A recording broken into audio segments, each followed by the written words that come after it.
In 1840, one man transformed travel in Britain. His name was George Bradshaw, and his railway guides inspired the Victorians to take to the tracks. Stop by stop, he told them where to travel, what to see, and where to stay. Now 180 years later, I'm making a series of journeys across the length and breadth of the country to see what of Bradshaw's Britain remains.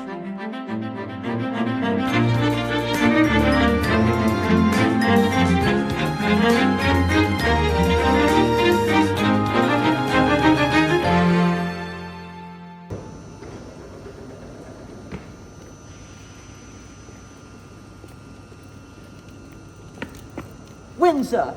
We're in Windsor. There's a plane.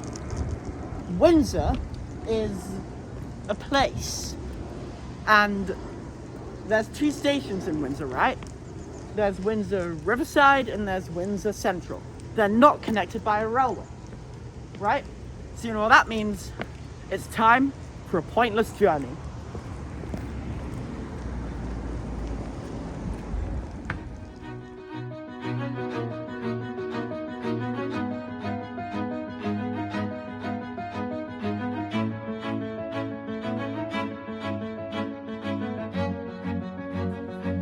Today's journey starts at Windsor and Eton Riverside, where we take the South Western Railway to Clapham Junction.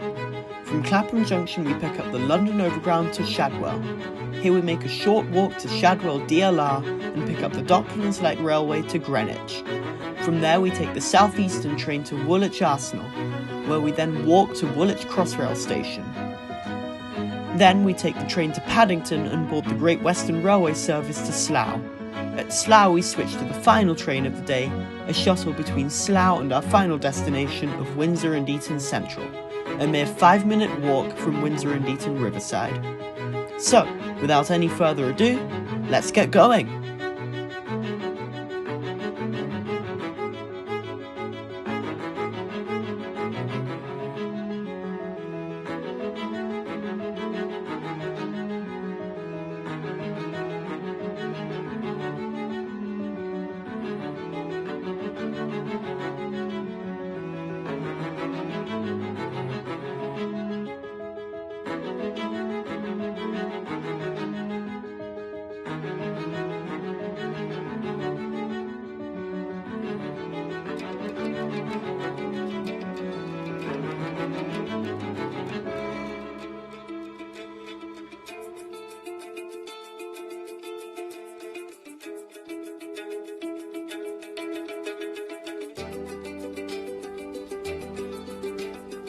On the South Western Railway, Bradshaw says the main branches of this railway communicate with the suburbs of London and are most celebrated for their picturesque beauty, serving places such as Richmond, Windsor, Hampton Court, Kingston, Portsmouth, Winchester and Southampton. Of all the many alluring rambles held forth to the tourist who wishes to unveil themselves in speedy communication by rail with some of the most picturesque scenery in England, there is no line that possesses more intrinsic advantages or which intersects with its various routes to places of such glory and memory as the South Western Railway.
Opened in 1869, The North London line passes through the inner suburbs of West, Northwest, North and East London, between Richmond in the southwest and Stratford in the east.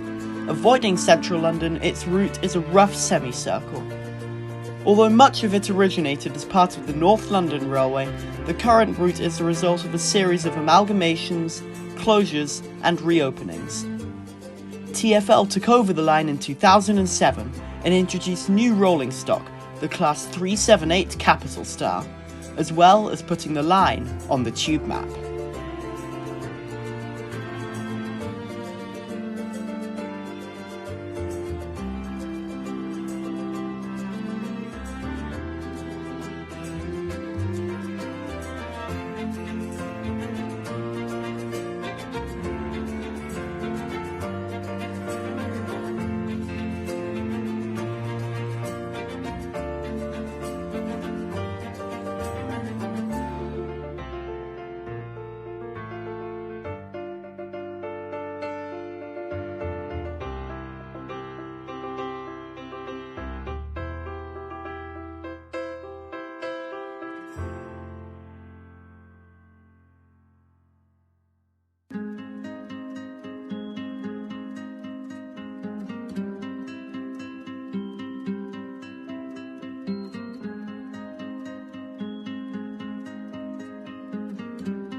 Bradshaw says Greenwich presents a striking appearance from the river, its hospital forming one of the most prominent attractions of the place.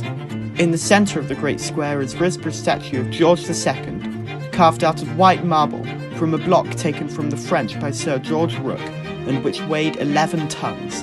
Beyond the square are seen the hall and chapel, with their noble domes and the two colonnades which are backed by the eminence whereon the observatory stands, throned amid a grove of trees. The Royal Observatory, occupying the most elevated spot in Greenwich Park, was built on the site of the old castle, the foundation stone being laid on the 10th of August 1675. It stands about 300 feet above the level of the river. The Painted Hall is a noble structure opposite the chapel, which is divided into 3 rooms, exhibiting as you enter statues of Nelson and Duncan, with 28 pictures of various sizes. The chief eternaged large picture of the Battle of Trafalgar and the relief of Gibraltar. On the opposite side is Lutherberg's picture of Lord Howe's victory on the memorable 1st of June 1794, and the most prominent picture being the death of Captain Cook. Interestingly, Bradshaw lists Greenwich under Kent, hence the presence of the London, Chatham and Dover Railway, running now what is nearly an entirely in-London commuter service. It is this that we are switching on to now.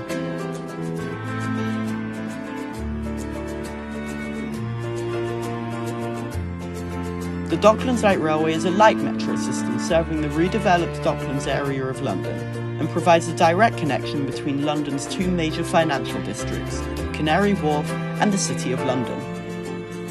Originally the London and Blackwall Railway, it ran from Minories to Blackwell via Stepney, with a branch line to the Isle of Dogs connecting central London to many of London's docks. It was operational from 1840 until 1926 for passengers and 1968 for goods, closing after the decline of the inner London docks.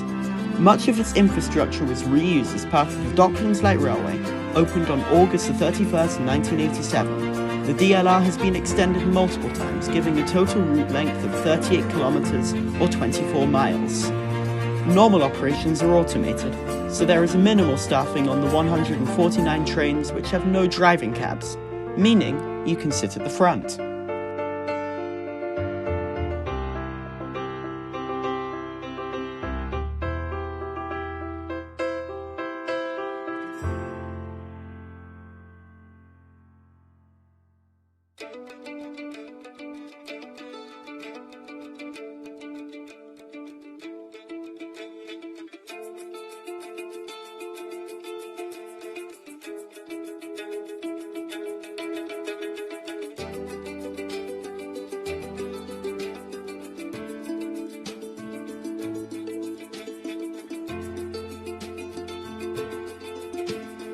Bradshaw says, of course, nearly all the interest connected with Woolwich is concentrated in the government establishments, which are acknowledged to be some of the finest in the world, these consisting of the dockyard, arsenal, and Royal Military Respiratory.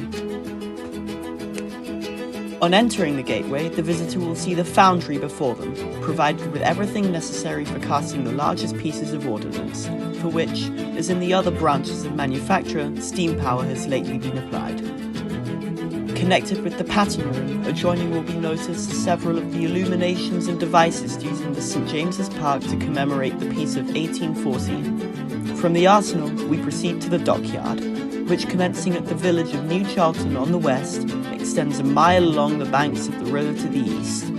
There are 2 large dry docks for the repair of vessels, and a spacious basin for receiving vessels of the largest size.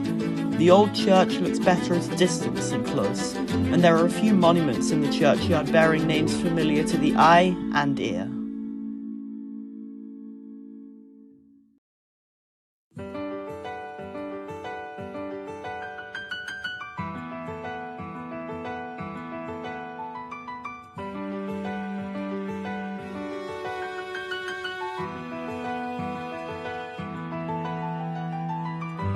Bradshaw says Paddington, the metropolitan terminus of the Great Western Railway, is situated on the western side of the Paddington Canal, in a line with Parade Street at the northwest extremity of London, and at a short distance from the northern avenues to Hyde Park. This terminus is one of the largest and most commodious stations in London. Its external appearance is not very remarkable, but the booking offices are convenient, the waiting rooms comfortable, the platforms for the arrival and departures of trains spacious enough to accommodate the largest number of excursionists ever accumulated, and the vast area embraced by the immense roof by which the station is covered impact to the mind of the traveller the impression that they are about to start by the railway of a first-rate company.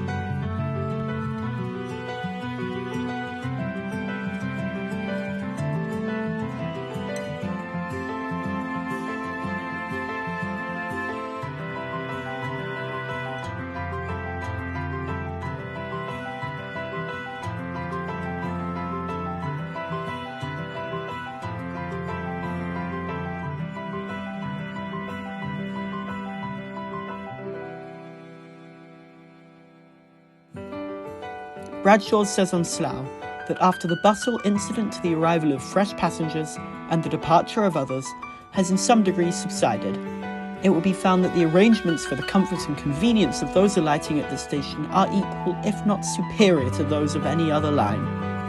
A magnificent hotel for aristocratic visitors, here so frequently found, is within a few minutes' walk, and numerous taverns, less ornamental and consequently less expensive, are in the immediate neighbourhood. Slough is now chiefly noticeable as the station or medium of communication by the branch railway to Eton and Windsor. It is 2.5 miles in length and passes Eton College, near the Thames.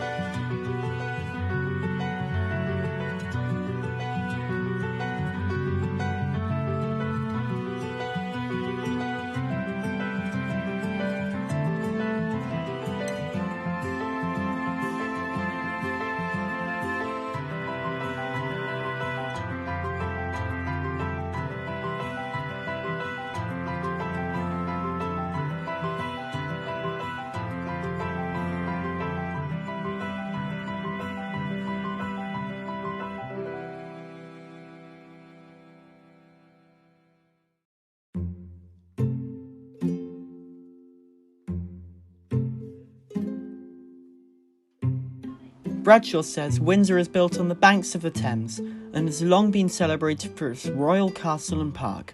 It is situated on a hill which commands a delightful prospect over the adjacent country. It was first built by William the Conqueror, soon after being seated on the throne of this kingdom. Edward III was born here and had such an affection for the spot that he caused the old building to be pulled down and a magnificent palace to be erected on its site. Rival houses have in turn held regal sway within its storied walls. Its history is the history of our own country, and some of its brightest and blackest pages are inseparably linked with the towers that arrest the eye of the traveller as they approach the station. Its annals take us back to the time when rebellious barons compelled King John in its immediate neighbourhood to sign the first great charter of our country's rights.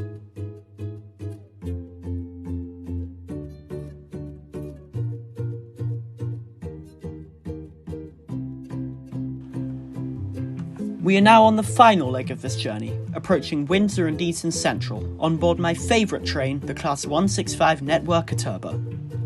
Overall, this journey has been fun and memorable. I enjoyed looking at the scenery we passed, specifically on the Southwestern Line and the Windsor Shuttle. I also liked the fact we were able to go on my two favourite trains, the Class 465 Networker and the Class 165 Networker Turbo. Anyway, we've now arrived at Windsor and Eton Central, and thus concludes this journey. I hope to see you next time, and I bid you adieu.